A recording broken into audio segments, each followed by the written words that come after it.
Welcome to a live edition of the Chromaniacs Postmatch Edition, SDFC Western Conference Regular Season Champion Edition. What a night. What a night of soccer. What a night of pro soccer in San Diego. As two teams play, both teams clinch, one a conference, one a playoff berth, and between them they put 10 goals in the back of the old onion bag. We are live on YouTube. Greg Elston back at the Chromaniacs studio, and Tony Sanchez live from Snapdragon Stadium, where he and Chiva were there to cover the Waves' 6-1 win over Chicago Stars. We are here to talk about SDFC 4-0 beating down Portland in the pouring rain at Providence Park, while Vancouver saw red early and lost to Dallas 2-1 on their home turf. And just like that, on the Wins tiebreaker, SDFC is Western Conference champions. They're going to be the number one seed. And depending on how it rolls, they could have home field all the way to the Audi MLS Cup. Tony, man, I said it on my little Instagram video walking out of Wave. I just said it there in the open. Is this not? Now, San Diego Sockers have won 16 championships. That's a professional team and a professional league. In the 1980s, it was Division I in the United States of America. They had some very special nights, not to demean those nights. But I think because of the duality of it and just what happened and how important it was, I submit that for a day, this is the greatest San Diego pro soccer sports day that America's finest city has ever had. Hard to argue against that, right? San Diego FC getting it done away in a rainy night. The final day, decision day against a legacy team like Portland Timbers. Can they get it done? Not only can they get it done, they got it done in fashion. 4-0. Salud. Congratulations to the entire team, the supporters that went up there. Here locally, I mean, San Diego Wave got it done. Combination, 10 goles, 10 pepinazos. Incredible, incredible, incredible for San Diego soccer in general. So for those of you who still are on the fence about, is San Diego a soccer city? Not only is it a soccer city, it's a playoff soccer city starting now. Right now. Playoffs are in. Home playoffs are in. SDFC, first place. And no matter what happens on the road to the MLS Cup, it'll happen here. It'll happen at Snapdragon Stadium. In fact, they are only going to have one away match now in the playoffs until and unless getting to MLS Cup, which would be match 2 of the first round, the 3-leg first round, because after that, they would be home for the quarters. They'd be home for the semis. They'd be home for the conference finals as well. So very exciting for SDFC fans. For SDFC fans who have a chance to buy playoff tickets and plan and recognize that there's not going to be a ton of travel. There's not going to be a lot of away games to have to go buy tickets for and plane tickets for. It's going to be one, and we're not going to know yet, Tony, who it is, because by finishing first, SDFC now awaits the play-in match winner, and that will be either Portland or Real Salt Lake. RSL came up with a big win tonight, while things did not go so well for our friends Portland. We talked about the permutations, Tony, on Thursday's episode, and I thought it was unlikely for Dallas to be able to pass Portland in the standings. It really took a blowout loss for Portland. When they got blown out, then goal differential swung, and the 1-goal win for Dallas 2-1 at Vancouver's BC Place was enough to overcome and to flip into the 7th spot. Yeah, not that Mikey Varas was doing any red zone or what would it call it, goal zone watching on the touchline himself, but up in here in the press box, we were watching 3 matches: San Diego Waves, San Diego FCs, and FC Dallas versus Vancouver. As you mentioned, a red card early, but not only that, stellar, an absolute, just build a statue for goalkeeper for FC Dallas, Collodi, who had an amazing performance. Oh my gosh. Really, really, really saved San Diego in the sense to stop Vancouver from scoring and then getting the first place for Vancouver.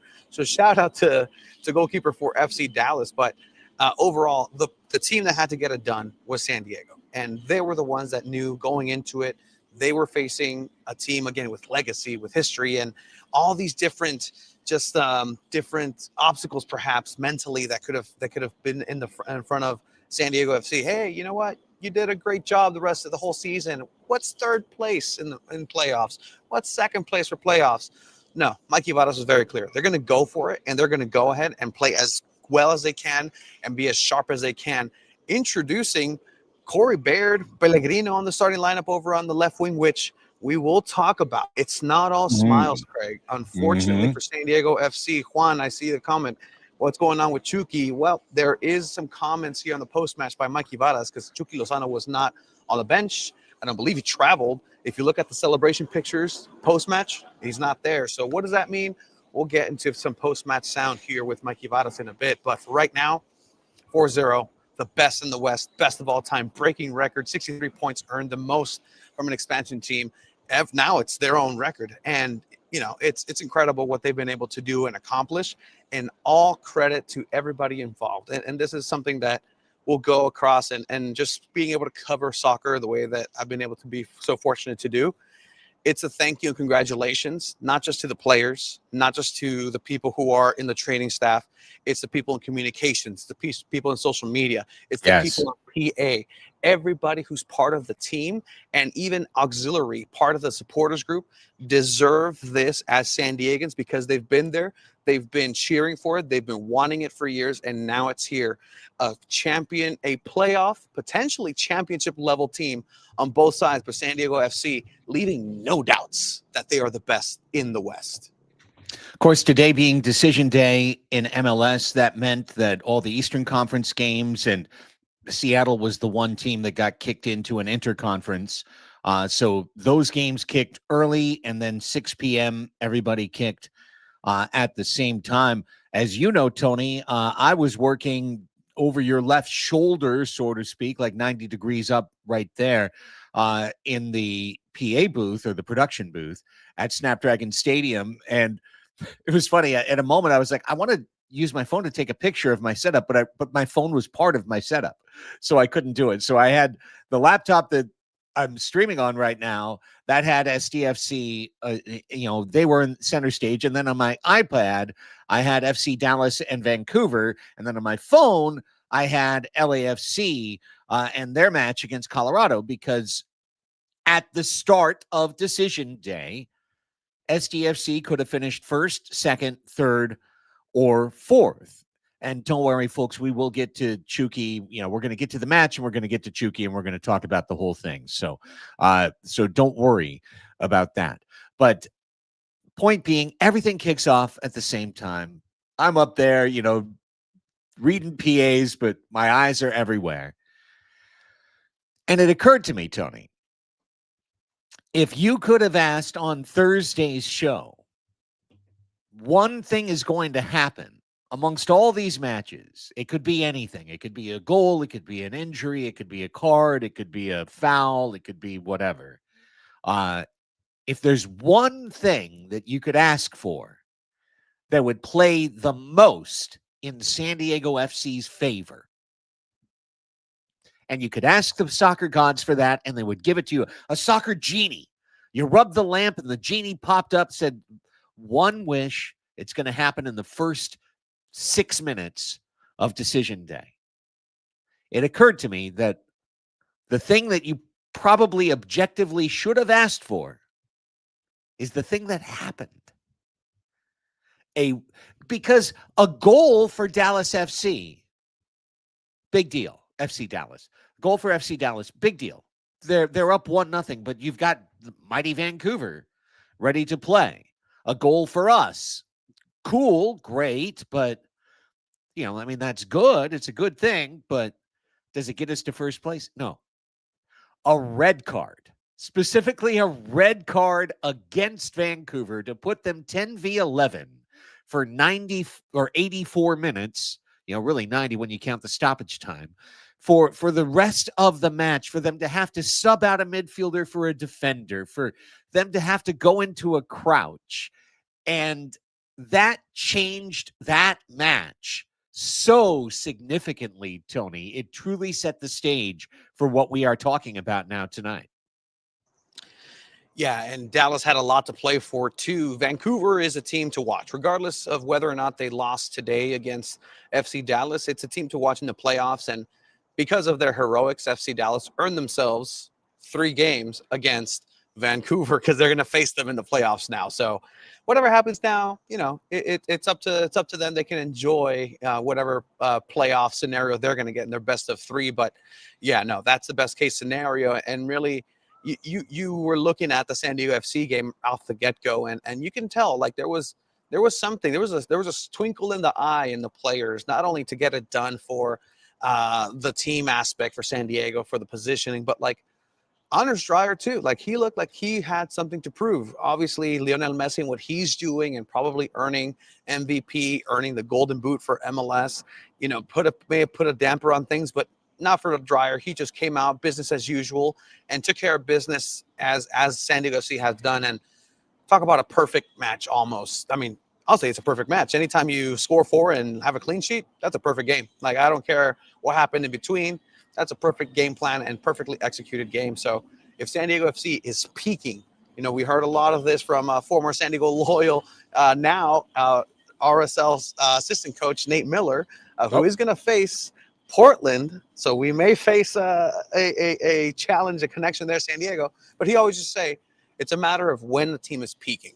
And there was a point in the season where San Diego FC looked like they looked at their best, and this is not going to get any better. And then there was a dip in form. Now there's a little bit of resurgence. Hey, you heard it from Pellegrino in the midweek, right? Don't call me a 9. I'm not a 9. Well, guess what? He's on this wing right here, running up and down, cutting in, sir. Doing these elusive, 6'3", however he is, bicycles, and just getting it done. So it was a team effort, and that's been the highlight of this squad this entire season. The team aspect of San Diego FC and how well they've been able to come together. And I think that's what's going to carry them as far as they'll go into playoffs. As strong as the team unit is it's going to dictate what's going to happen moving forward, regardless of who they face. By the way, just full disclosure, for first place, we're having a whiskey drink after a long day at Wave and an enjoyable night of soccer. I did put ice in it. That's the only time that I can abide by ice today. #NoKings. SDFC takes a 1-0 lead, and it's Pellegrino. And as we were talking about on Chromaniacs, and then we now receive the SDFC lineup an hour before, and Chuki's not on it, and Chuki's not on the bench, and I'm texting you, and I'm texting Alex, what's going on? And, the first thought was, okay, he came back from national team. They're giving him the night. Makes sense to me. Rest a dude. Because we're in the playoffs. We've got a home playoff seed, so you don't have to go full hog here. So, okay, at that moment, that's what everyone thought was the case. We don't necessarily know that it's not the case yet, but it's something. We're going to get there before too long. But with him out, all the discussion we had on Chromaniacs 19 about the lineup, all of a sudden, well, there it is. That's the second half lineup that Mike Ibanez deployed against Houston Dynamo, with Pellegrino on the left wing and Baird and Dreyer. And of course, on that night, eventually Mighton came in and Dreyer, flew into the center forward position. But Pellegrino, holy cow. Now I'm trying to connect dots. Like, SDFC, not really that successful offensively first half against Houston. Chuki is subbed out. Pellegrino is subbed in. Pellegrino delivers 3 goal contributions in quick order, plus draws the penalty that leads to the first goal. So really helps draw 4 goals for San Diego FC. Now he's in the starting lineup, and Dreyer finds him flying in with those long legs, gazelle-like strides to so calmly finish 1-0 here, Tony, as we bring, for our YouTube viewers on the live show, we bring the video in. Yeah, I mean, again, this is the IQ of a winger. Like, he knows how to play and cut in and look for that pass when he's on the lateral sides of things. And, you know, it's a big difference, right? Sometimes people will say, well, he's just playing down the middle. How is that going to change? Well, moving between a center back and a left back is huge, and really getting that space behind. And that's what he does right here very well.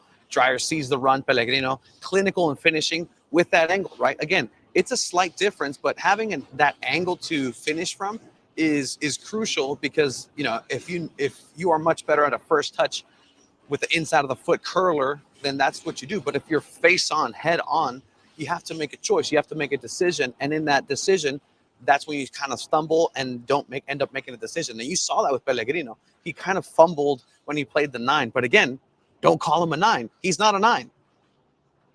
Well, and that's the whole thing. And we'll get back to the video here momentarily, Tony. But, you know, we talked about it on Chromaniacs 19. We brought you the training ground sound where Pellegrino said a good question from Amorvia, our friend, you know, nuestro compadre, saying, hey, you've had success playing up the middle.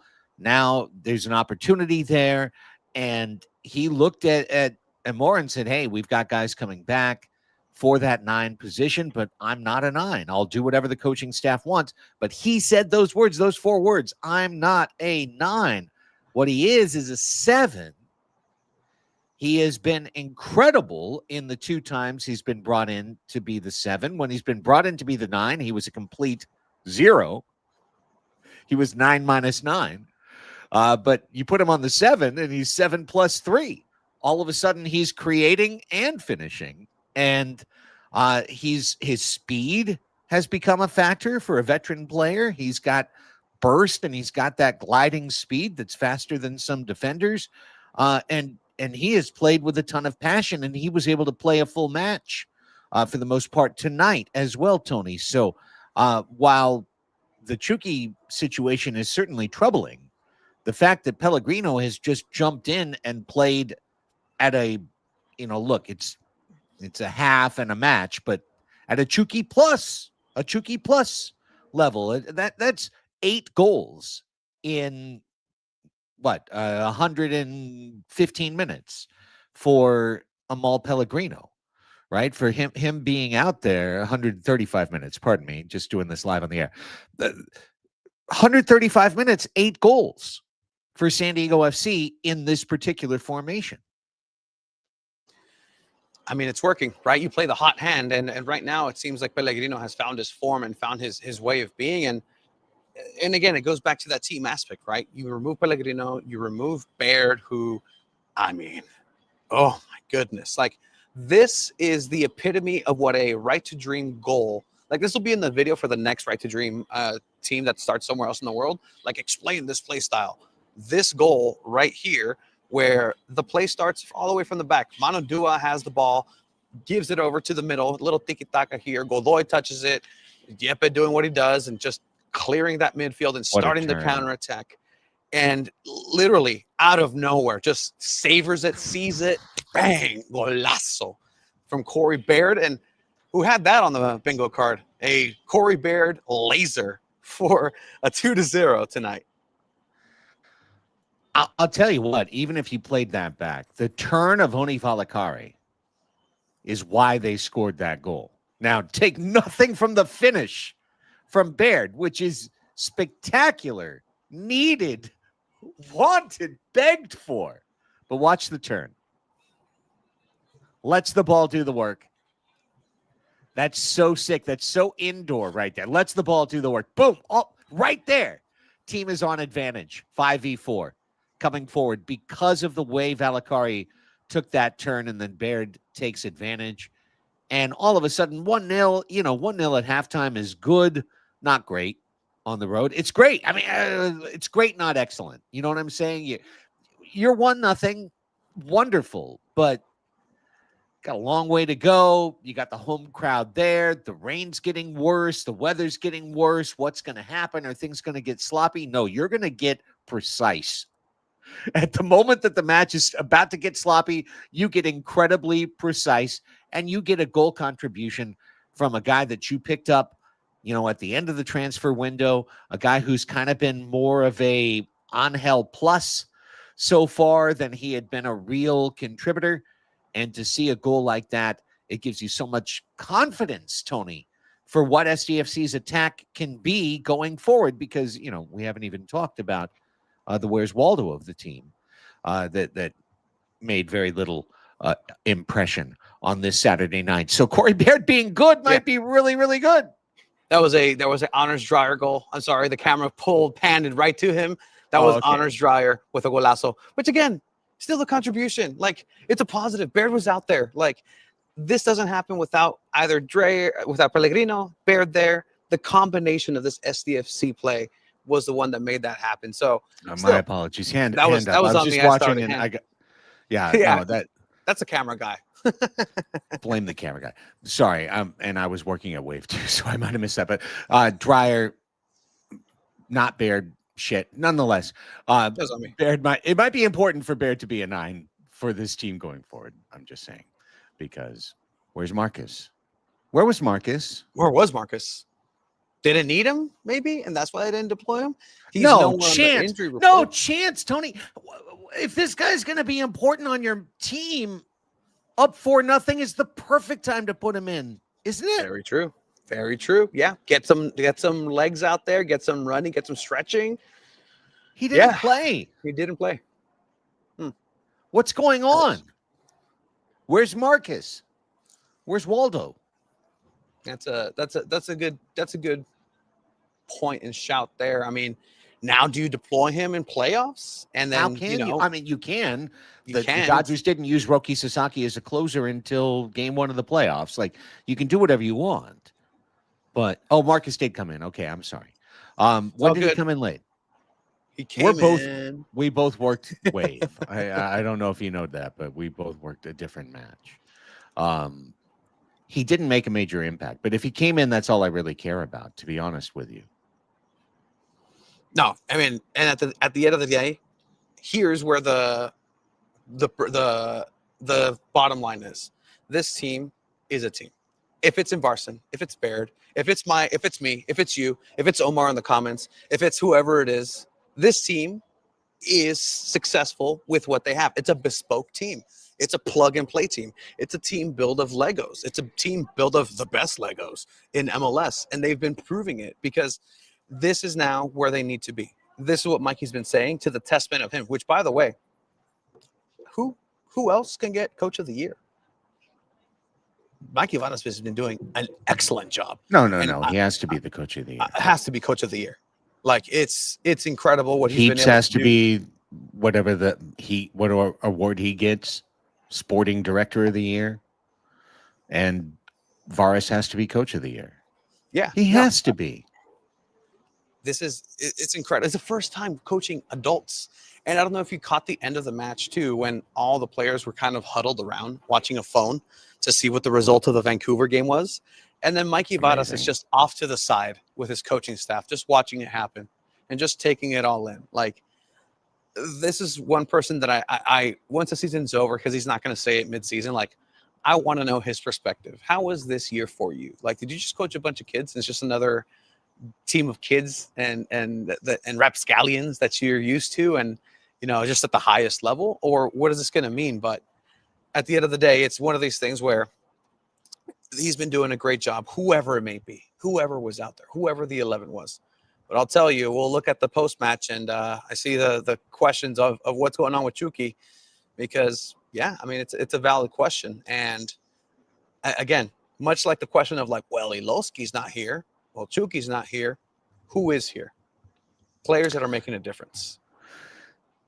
Well, listen, we're doing a live show. I've done a lot of live shows over the course of my career, and I put 2 biffs back-to-back out there. I misinterpreted that highlight, and for a second I thought that Baird scored the goal that Dryer scored, so my apologies to that. Also, I didn't see Marcus come into the game. I was literally working PA for San Diego Wave FC. I didn't see him. That's my bad. Saying that, apologies, folks in the chat who were like, did you watch the game? Yes, kind of. Okay. Yes, I did. I watched the match, but I missed that. Okay. Because I was probably focused on, I had to call 6 goals tonight at a Wave match. Had to.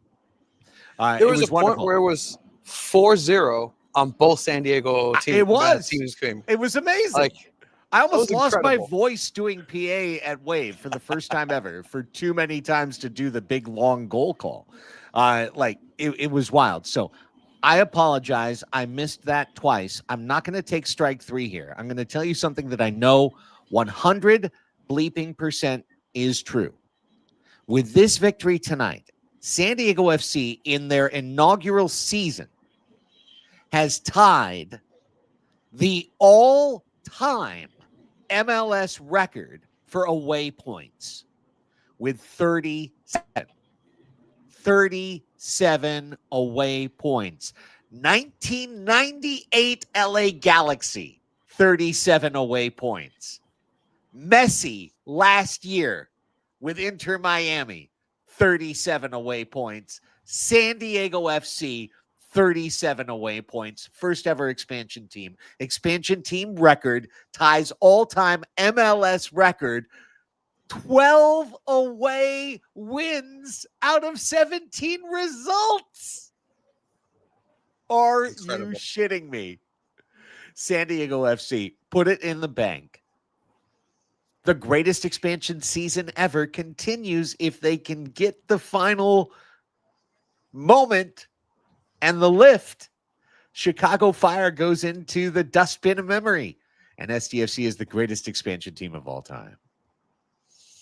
Yeah, I mean, I'm looking at the post-match blast by San Diego FC, and just the list of records, accolades. You mentioned some there. Anders Dreyer now also having the most goal contributions here. He may not win MVP, but he's going to win newcomer of the season for sure. There's an award for that here in MLS, and that's something that he has to win for sure. They scored 40 second-half goals, San Diego FC did. Like, this is now tracking and trending towards what are the games in the regular season going to say about the post-match. This is a team that has found their way and found how to get the results, whether it's a tie, whether it's a win away, but can they do it here at home? That's going to be the big question. And, I mean, again, there's nobody who can contend that in the regular season, this is the best regular season team of all time. But, yeah, even Mikey said, hey, in the midweek, he was like, yeah, Chicago Fire won it in their first season. So that's kind of the goal where they're going for, keeping their head down, keeping focus, but still being able to do that. And also a big accomplishment for San Diego FC players. Dreyer started all 34 regular season matches this season. Wow. That's an accomplishment on its own. And to be playing at the level that he played, incredible. Dreyer also was joined by Valacari for playing in all 34. Dreyer started in all of them, but Valacari was the other player to go ahead and do that. So, I mean, these are contenders. These are players who know how to win. These are players who want to go ahead and have a chance to be in the record books. And you see what it means to them, especially post-match and waiting to see what the result was. It means so much to them, to these players who had no idea what some of them, what San Diego was. I mean, even the notion to play in MLS a year ago to some of these players was so foreign that, you know, it's incredible that it's been able to come together this way. As SDFC had taken their lead, of course, as the decision day was winding and unspooling, as LAFC also took a lead on a sunny goal in Colorado, and a penalty was drawn by Vancouver 10v11 that Thomas Mueller was able to finish for a 1-1 draw, which is where that match stood.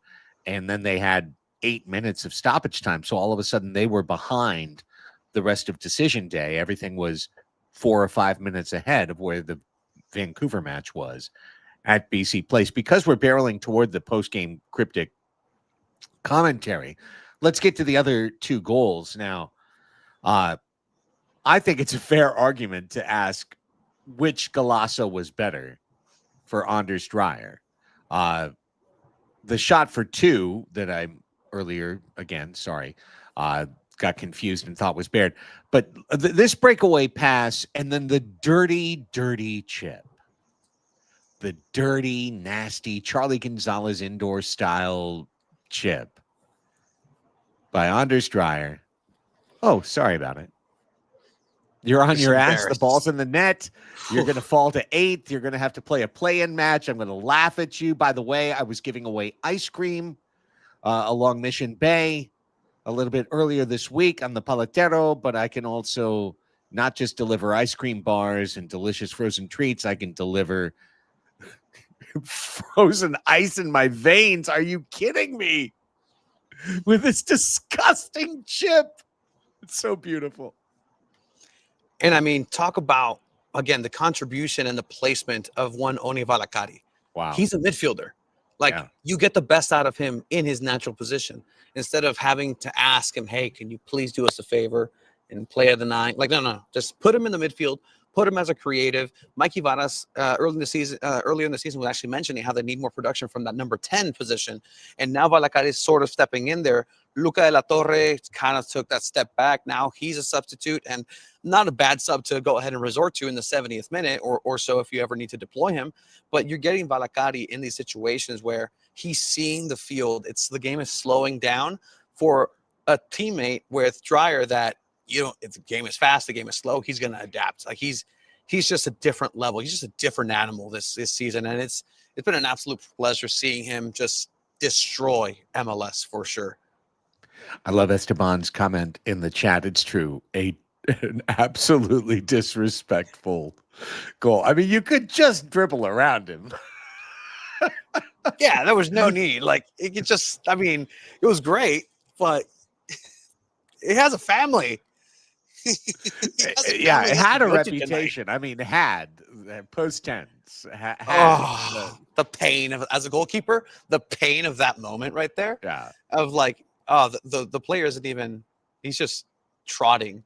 You're feeling the turf in your right tuchus, and then you're seeing the goal literally over your head, just like. And then these two chamacos knowing, like, yeah, we did that. Look at that smile. Yeah, we did. Oh my gosh. Ice cream. For everybody, chocolate chip, love it. Good call there, Nick. Chocolate chip from the Paletero right there, absolutely brilliant. That's 3-0, 4-0 still to come for San Diego FC. By the way, Portland didn't have no chances. They shot a few wide. They had a couple of opportunities. Dos Santos got mad at his defense once or twice. But really, as the rain started pouring down, I think Portland just gave up the ghost, Tony, and this is talk about a chest down for outdoor Nick Pellegrino. This is perfect. He's got a long stride. He's got a long leg. Out in indoor, this would have been imperfect, but outdoor, this was a perfect chest trap down and a nut, giveaway. Tverskov, boom. As Yepe Tverskov, another goal contribution before the season wraps up. Putting it right between the numbers, as they say in football, right? Like exactly where he needed to put it. The chest control, it's a large target. So, I mean, he can go ahead and figure it out. But again, Pellegrino being able to get it done and be lethal in front of nets. Like that's what you need from him. Yeah, look, he's playing down the middle. Yeah, you can say that, but there's a different confidence. There's a stride that he says happening. They call him Pelé for a reason, as Esteban was saying. Even in the post-match, Mikey was referring to him like, yeah, Pelé. And he's, scoring like his namesake at training. So that's a very big positive. But again, the contributions are coming from that midfield. The midfield is right now on all cylinders. Godoy being the enforcer, getting those yellow cards, being cheeky, teniendo colmillo, like having the intelligence, the IQ to be strong in moments and earn a yellow card when you need to. But this is midfield. If it stays this way, they can beat any team in this league. Absolutely. And 4-0 is the final. It's a clean sheet. It's a win at Providence Park. It's the 12th away win. It's 63 points. for an expansion team. And Dallas scores in the second half, takes a 2-1 lead, and then puts SDFC fans who are double screening and watching. And again, I'm holding my hand up to you. If I'm nothing else, I'm an honest broadcaster, and I always have been. I was dead locked in on Dallas, Vancouver down the stretch. I was not locked in on the final 10, 12 minutes of SDFC because that didn't matter. We were going to win. On this other screen was whether we finished first or second. And it came down to the end. And Tony, you were doing the same thing. You were watching in the press box at Snapdragon Stadium while the Wave were kicking Chicago's ass. And how many chances, 10v11, did Vancouver have in just stoppage? In second, I felt like they had 2 back post sitters in like a minute to try and tie that match and steal our first place away. Yeah, and the referees were giving Vancouver everything. If you're breathing on a Vancouver player, it's a yellow card. They earned a penalty to tie the game 1-1, and we were looking at the stats. It's one of the highest teams to earn penalties in MLS, and Chiva actually likened them to the America of MLS, where they're they go to ground easily and they get fouls, they get called, and that's part of their strategy, right? Like the dark arts. We've seen teams like that where they'll stay down and they'll look for that foul, and that's how you frustrate a team. Yeah, you're down a person, you have a red card, but if you slow it down to your pace, and the team with 11 is then thinking like, wait, we're up a person. How are we so tight in this matchup? That's how you build that frustration, and it almost worked for Vancouver. But I mean, if you're an SDFC fan, send your flowers over to FC Dallas's goalkeeping locker room. And actually, Jacob Jackson, former San Diego FC third string goalkeeper, was over there, and so maybe a secret agent in a sense of like, hey, we're gonna need you. San Diego local Jacob Jackson, over there in FC Dallas. But all the stars aligned for San Diego FC tonight, and it's incredible. Precisely, and that brings me back to the very first thing I said. That red card, 10v11, that winds up being the reason that SDFC gets to be first place on decision day, because I'm telling you, if there's one more white cap out there, they get that goal. They find a way. If there's one more white cap out there, to be honest, they probably get 2 and they probably win the match. And we probably finish second. And we wind up playing, as it turns out, FC Dallas. But no, it turns out the way it turns out. And now it could be Portland. It could be Real Salt Lake. This is where it is. The difference is wins. SDFC in their first ever season, 19 wins out of 34.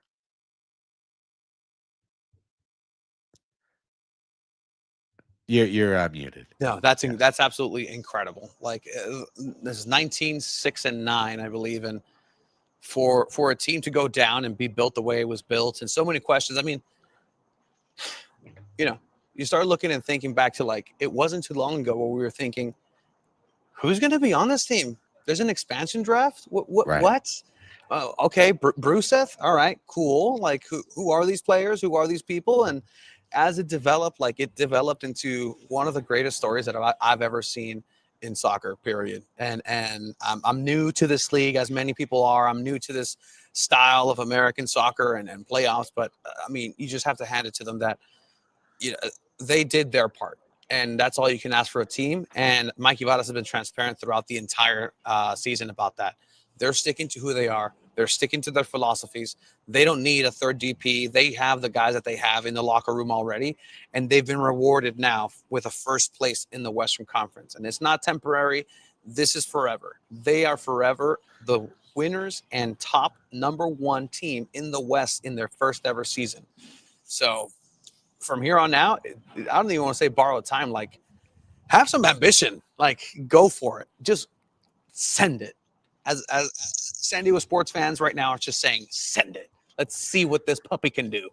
And let's say one more thing, which would have been our lead story if Vancouver had won the West. San Diego FC is playing in the CONCACAF Champions League next year.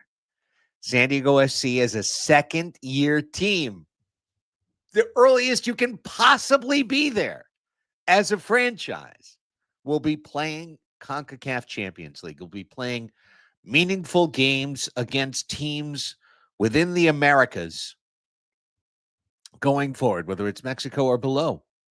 They're going to get the opportunity to play that. And even if next year's MLS, the stars don't align perfectly the way that they have this year, there's a second bite of the apple next year.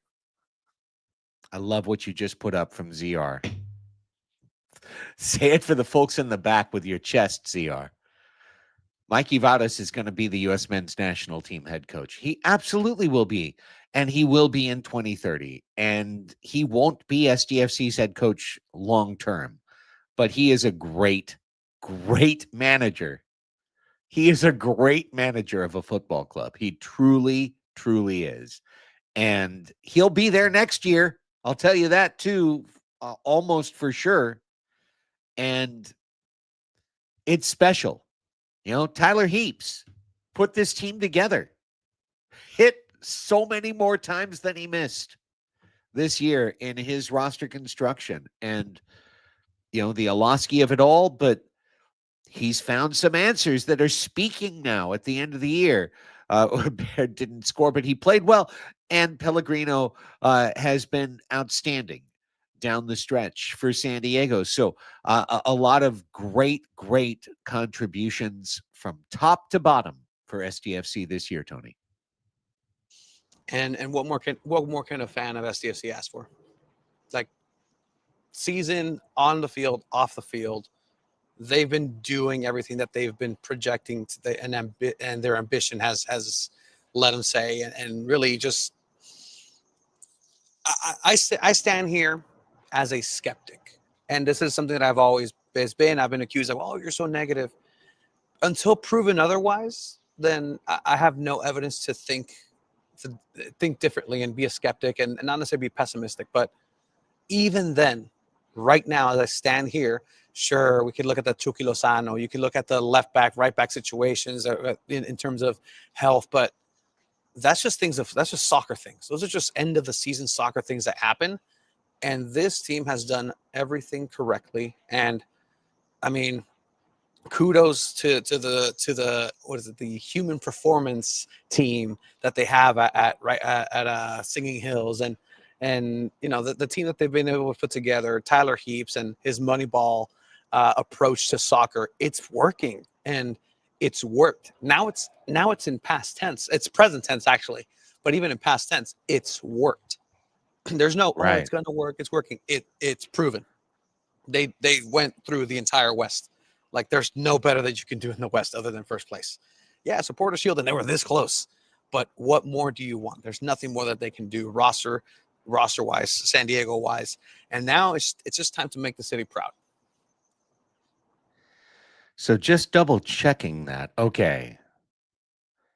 Going forward, if Philadelphia, Cincinnati, or Miami wins the East, they would host MLS Cup.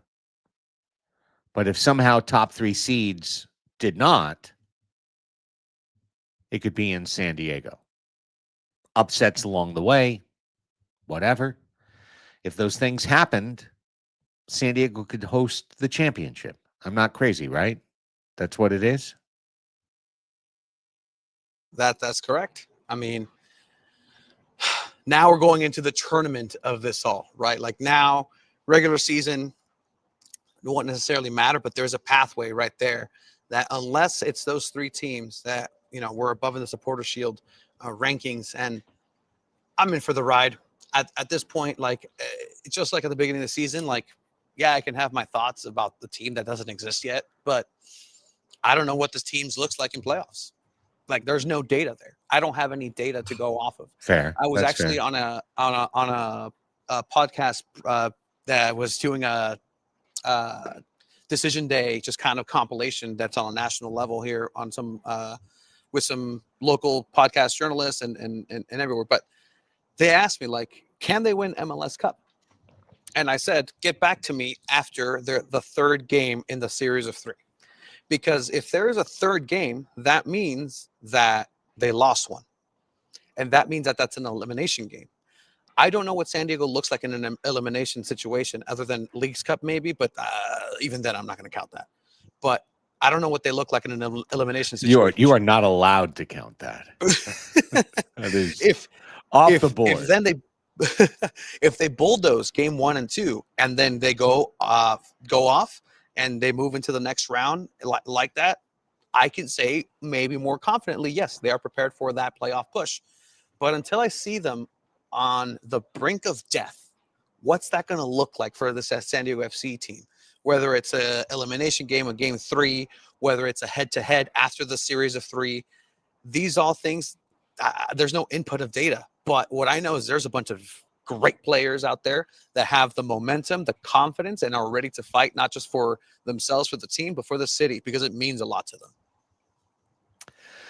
Well, I'll tell you this personally, and I'll just say it on the live show. I'm very happy that we finished first because I'm going to go to every SDFC playoff match this year. So I'd personally be rooting for Portland in the play-in game because I'd very happily go to Oregon and I'd very unhappily go to Salt Lake City.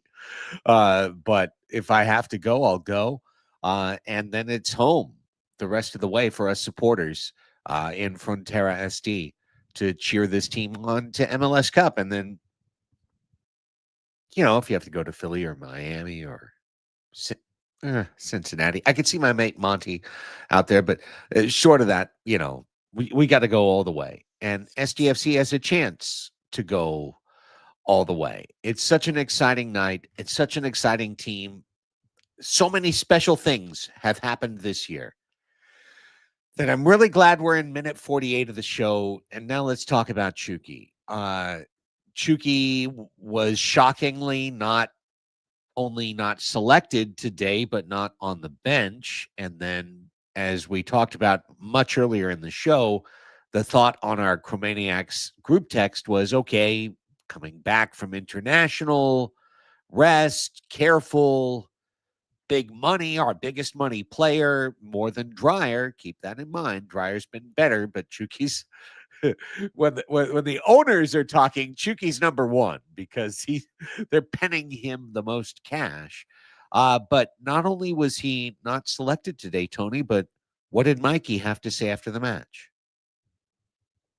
Well, we'll play it right now, but it did lead to some head scratches because, yeah, it's big, right? Like, we heard from Mikey Varas in the post-match of the Houston game where Pellegrino comes on for Chucky at halftime. Hey, was that what kind of a decision with that? What's his legs? Is he doing all right? Like, is he resting? Is he recovering? And Mikey just straight up said, nope, it was a tactical decision. And you kind of take that and like, okay, well, guess what? The tactical decision worked. But when it comes to Chucky Lozano, this is what head coach Mikey Vara said post-match about that situation.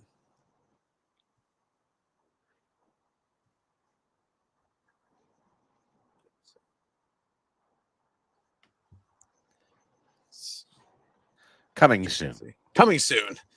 Yeah. We'll put this here. Perfect. All right. Mikey Varas. ¿Qué onda? ¿Cómo estás, coach? How are you? Room right now. Awesome. And then the second one, Chucky didn't come on this trip. It doesn't look like didn't play. What's his update? Yeah, we had a situation that we're dealing with internally. We'll take it week by week. What? Short. Yep. A sit. Situation.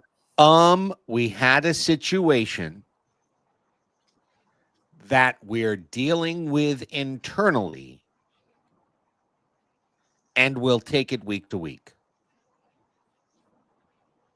It's the worst mega haiku in SDFC history.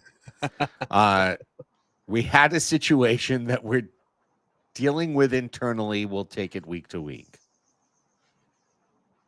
It can mean everything and anything at this point, because look, you're in a part of the season where you can't be messing around with whether or not you have or don't have your best or second best player ready to go, right?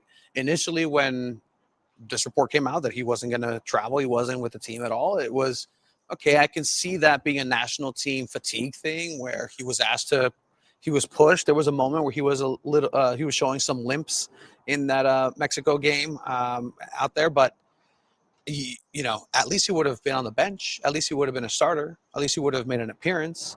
He was nowhere to be seen in the post-match pictures and any of the celebrations, so he didn't travel with the team. But outside of any speculation out from whatever Mikey said, and what worries me about that is that Mikey's pretty honest. Like, Mikey is honest almost to a fault. Last time we saw a moment like this was a moment we first asked him, hey, Milan didn't play today. He was on the bench. What's up with that? Yes. And he was Yes. So, I don't know, Craig. What do you think? Optimistic me wants Mikey to have adopted a new mindset, which is, this is playoffs, and I'm going to start lying. That sounds bad, but I want you to understand that I think it's good. Like, Chucky has taken some type of injury. It's nebulous. Mm-hmm. It could lead to him returning or not returning. And so they say a situation, but doggone it, Tony. I don't know. I feel like Mikey's head would have exploded if he had to lie right there. When he says it's a situation they're dealing with internally,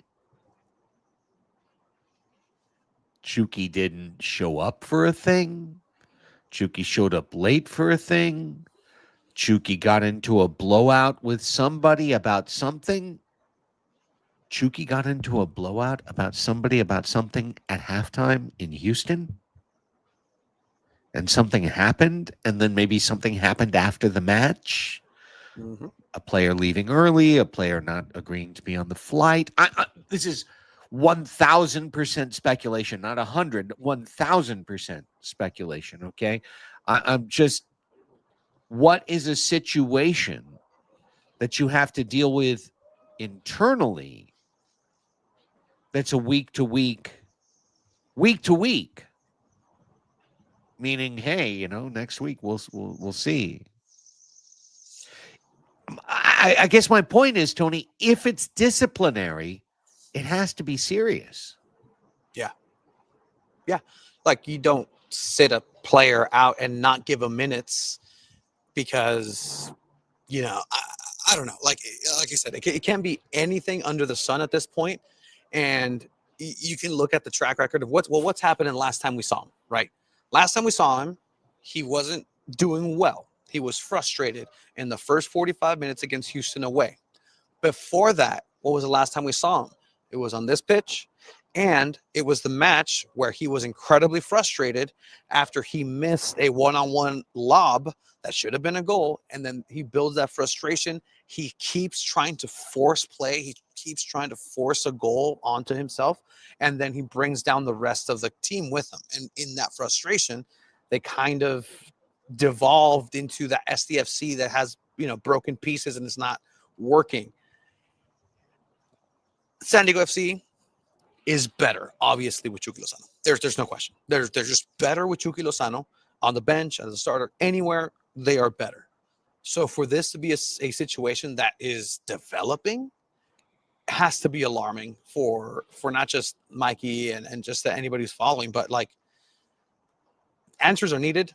MLS in general, not just SDFC, just MLS in general, is not the most transparent at all whatsoever. But in order for a statement like that, that's so strong for Mikey Varas, it's obviously something. Because again, Mikey Varas is, like we mentioned, he's honest to a fault even. Like, he will be transparent as possible, but he's not going to sugarcoat things. And week to week, again, injury. I mean, Chiva was like, what if, there was a visa situation? I saw it in the comments too. Like, at this point in this day and age, I don't put it past anybody. He was traveling internationally. He was traveling around like, I this is in jest, 1000% in jest, but with unfortunately a little bit of truth. Like, hey, he looks like a Theo at this point, and people, there's agencies that are stopping just people for looking a certain way, and I would hate for that to be a situation. And now it's a work visa thing. And look, again, 1000% speculation, 1000%. What the hell? WTF? What's going on? But we won't get answers until next time we either see him or don't see him, and that's where we're at right now. Right.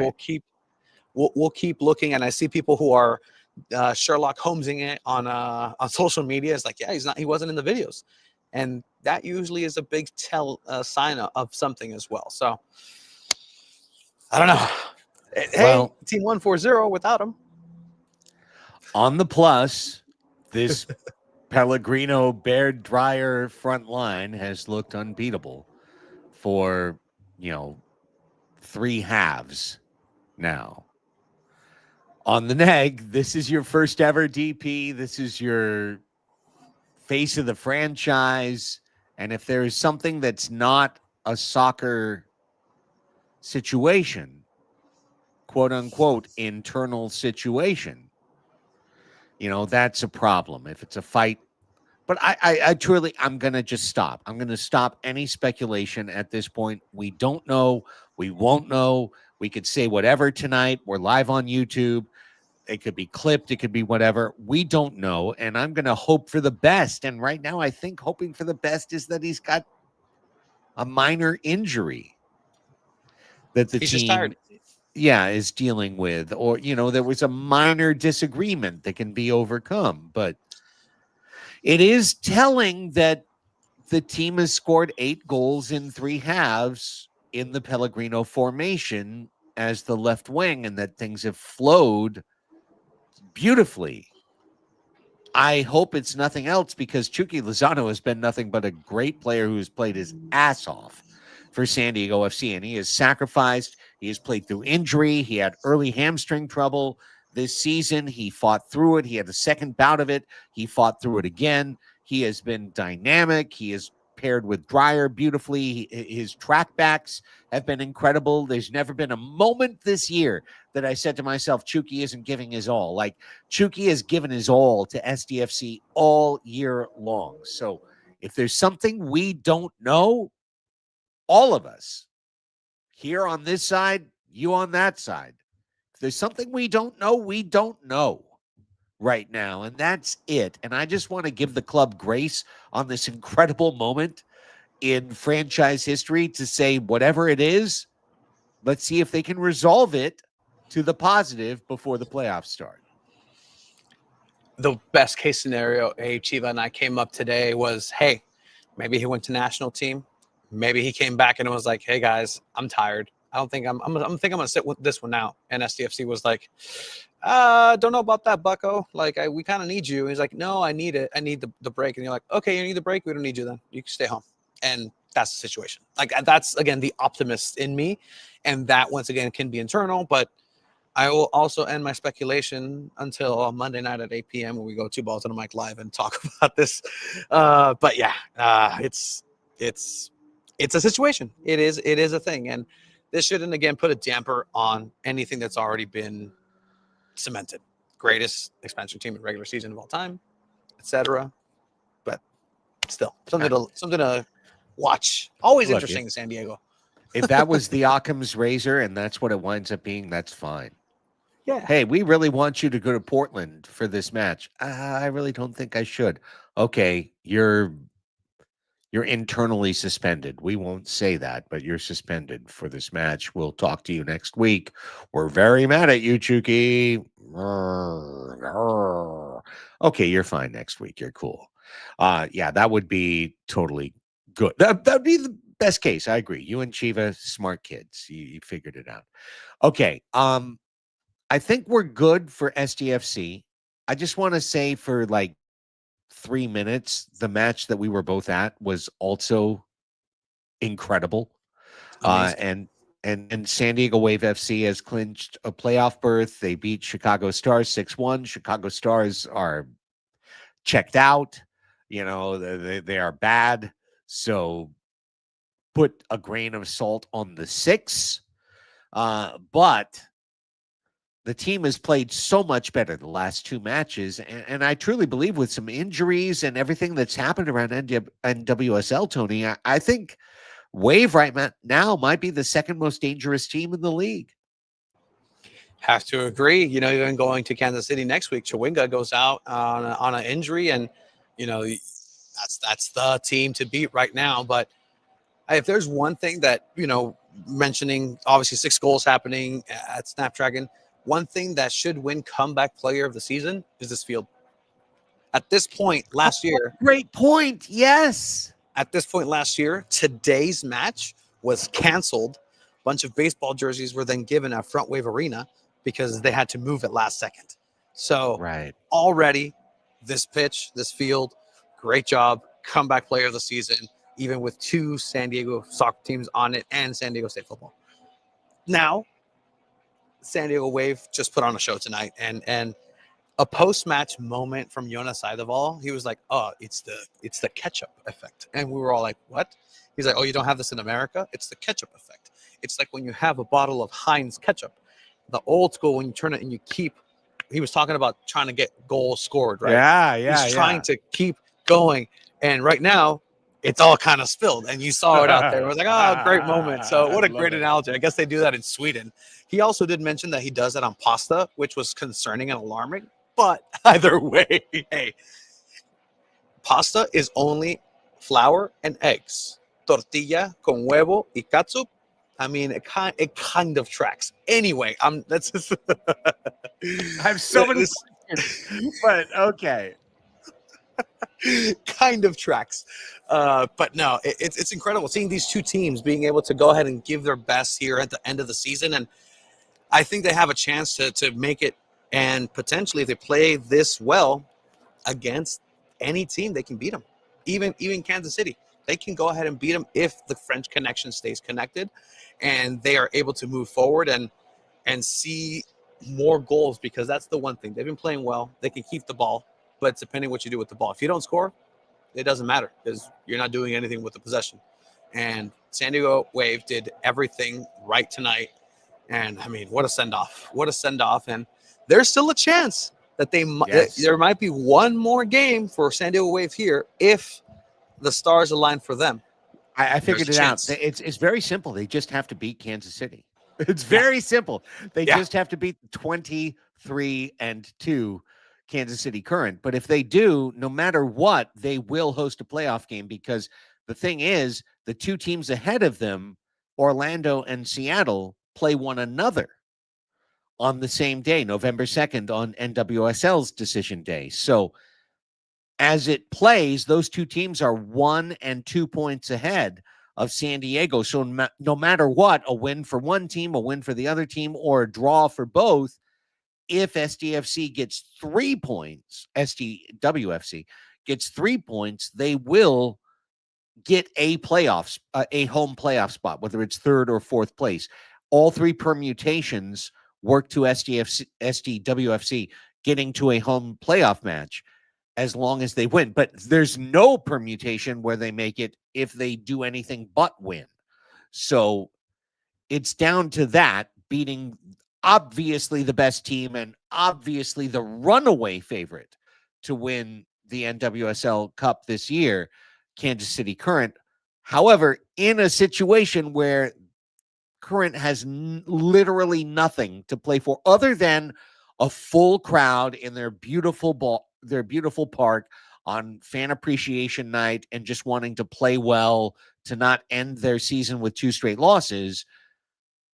But short of that, if they did fall behind in the match, they don't have any impact to their results. So Wave could go in, steal a win, and everyone there would be like, yeah, cool, we'll beat you in the playoffs. And they probably would, but that could give SD Wave an actual home playoff match. So just a special night. Again, a very, very special night SDFC Western Conference champions. SDFC clinches a CONCACAF berth. SDFC clinches home field advantage all the way to MLS Cup. And SD Wave FC clinches a playoff berth as well. That's going to wrap up this live edition of Chromaniacs. Thanks to all of you for staying up late. Gosh, it's almost 11:30 here in San Diego, and we've had a terrific crowd that's been with us all the way. Hundreds of folks who have cycled through to watch this show. Tony, tell everybody all the work you guys have been doing, all the post-game press conferences you've put up on both these matches. Where can they find it? And you got to unmute yourself to do it. You can go ahead and find everything that we do on SanDiego.Futbol. We cover things that happen here at Snapdragon Stadium, abroad.